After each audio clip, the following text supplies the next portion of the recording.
আসসালামু আলাইকুম। মুম্বাই ইন্ডিয়ান্সকে যে সুযোগ দিয়েছে গুজরাট টাইটান্স, সেই সুযোগ কাজে লাগাতে পারবে কি মুম্বাই ইন্ডিয়ান্স? কিন্তু ইতিহাস বলে যে মুম্বাই ইন্ডিয়ান্স এভাবে যখন পয়েন্ট টেবিলে ডুবতে থাকে আর তখন সেখান থেকে যদি কোনো রকম কোয়ালিফাই করতে পারে, তবে সেই কোয়ালিফাই থেকে তারাই শেষ পর্যন্ত চ্যাম্পিয়ন হয়ে যায় কিংবা ফাইনাল খেলে। সেই সময়টা কি এখনো আসছে? এর মাত্র ২য় কোয়ালিফায়ার খেলার কিছু সময় বাকি এবং সেই ম্যাচটা যদি জিতে যায় তাহলে ফাইনালেই তারা চলে যাবে। কিন্তু মুম্বাই ইন্ডিয়ান্স শুরু থেকেই যদি দেখেন তাহলে আইপিএল এর পয়েন্ট টেবিলের ফার্স্টে তারা 7, 8, 9 এইরকম অবস্থানে ছিল।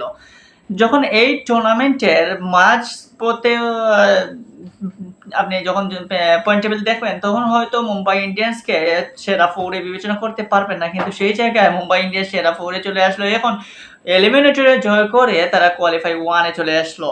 কোয়ালিফাই 2 তে চলে আসলো। এখন কোয়ালিফাই 2 তে তারা আরেকটা দল পাচ্ছে আর সেটা হচ্ছে প্রীতি জিন্তার পাঞ্জাব কিংস। যে প্রীতি জিন্তা এই দলটাকে নিয়ে দীর্ঘদিন থেকে কাজ করছেন, দীর্ঘদিন থেকে অনেক সংগ্রাম করছেন তার দলটাকে একটা ট্রফি এনে দেওয়ার জন্য। সেই প্রীতি জিন্তা এবার কোয়ালিফায়ার 1 এ হেরে যায় বেঙ্গালুরুর কাছে, কিন্তু 2 তে অপেক্ষা করছে মুম্বাইয়ের সাথে লড়ার জন্য এবং সেখানে যদি জিতে যায় তাহলে তারা মুখোমুখি হবে ফাইনালে বেঙ্গালুরুর সাথে। তবে সেই জেতাটা হচ্ছে অনেক কঠিন একটা বিষয়, কারণ সেখানে মুম্বাই ইন্ডিয়ান্সের মতো প্রতিপক্ষ রয়েছে কোয়ালিফায়ার 2 তে।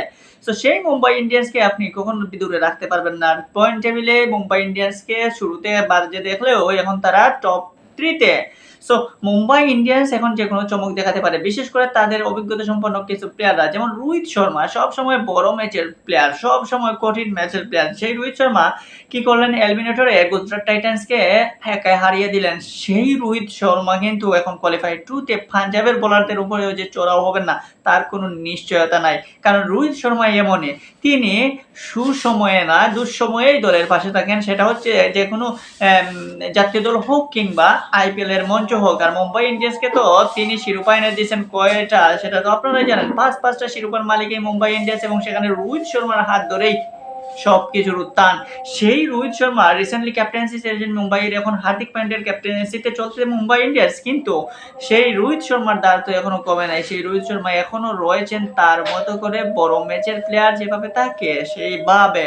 সো এই রোহিত শর্মার উপর ভর করবে মুম্বাই ইন্ডিয়ান্স, কিন্তু পাঞ্জাবকে আজ ঘুরে দাঁড়াতে হবে, পাঞ্জাবকে আজ জিততে হবে। বেঙ্গালুরুর সাথে যে বলে তারা হেরেছে 108 রানে অল আউট হয়ে, সেই বল আজকে মুম্বাই ইন্ডিয়ান্সের বিপক্ষে করা যাবে না।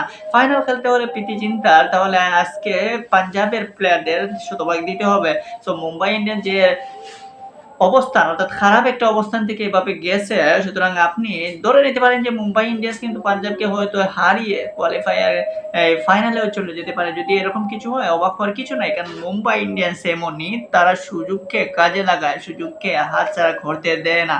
বাট পাঞ্জাব এখন এমন একটা অবস্থানে আছে, তারা যদি এবার ফাইনালে না যায় হয়তো ফ্যান ফলোয়াররা অখুশি হবেন বা সবাই ভাববে যে পাঞ্জাব শুরু থেকে যেভাবে দাপট দেখে খেললো, সেই পাঞ্জাব যদি ফাইনালে না যায় আসলে দুঃখ পাওয়ার কথা, সেটা দুঃখ লাগার কথা। তাছাড়া তাদের ক্যাপ্টেন শ্রেয়াস আইয়ার রিসেন্টলি তার গত আইপিএলে তিনি খেলেছেন কলকাতার হয়ে, কলকাতাকে চ্যাম্পিয়ন করেছেন। এখন সেই ভরসা তো আর শ্রেয়াস আইয়ারের উপর পাঞ্জাবের ফ্যানদের বেশি।